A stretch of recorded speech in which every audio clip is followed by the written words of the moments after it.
Top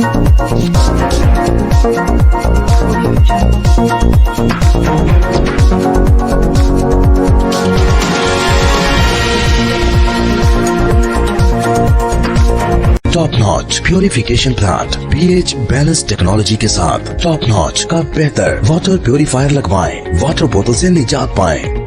top notch 7 मराहल से गुजारकर पानी को प्योरीफाई करे और पानी में मौजूद मिनरल्स को बरकरार रखे। सेहतमंद और तवाना जिंदगी के लिए clean, refreshing and great testing pure water. Top notch का अनोखा अल्कलाइन फिल्टर पानी में जरूरी मिनरल्स ऐड करे, रिवर्स ऑस्मोसिस और प्रीमियम एक्टिवेटेड कार्बन टेक्नोलॉजी के साथ 100% बैक्टीरिया और वायरस को खत्म करे। Healthy water, healthy life. Top notch.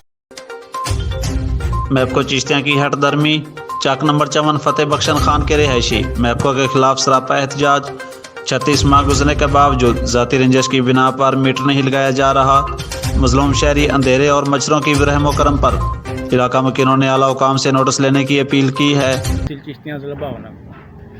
Sir हाफिज मेरा बहनोई हाफिज सजाद है, उसके 2 हाथे हैं, दरमियान 25 फुट की सड़क है। एक मकान पर मीटर लगा हुआ है, दूसरे पर लगवाना चाहता हूँ जो उसने फैल 4/12 तकरीबन 3 साल हो चल रहे हैं।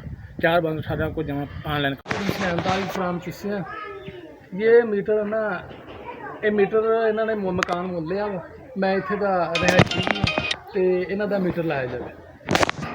मैं जिम्मेदार इत्थे दा 54 फतेह दा रहायशी हाँ।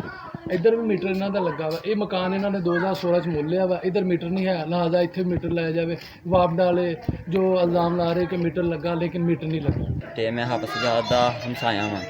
उन्होंने 2 मकान ने, एक सड़क के उत्ते एक किनारे ते एक मकान, दूसरे ते दूसरा। उन्होंने एक मकान ते मीटर लगा होया जबकि दूसरे मकान ते मीटर वापडा नहीं लगा होया। उन्होंने 5 सालों तो कोशिश कर रहे हैं कि वापडा वालियां को दफ्तर भी जा रहे हैं तो साड़ा मीटर लग जाए, लेकिन वापडा वाले अपना काम उन्हों का नहीं कर रहे।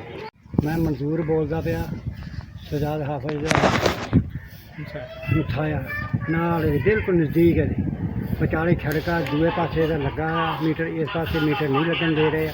कम से कम 5-6 साल तकरीबन हो गया दिखा चली हुई है, अगों कोई गल ही नहीं सुनते।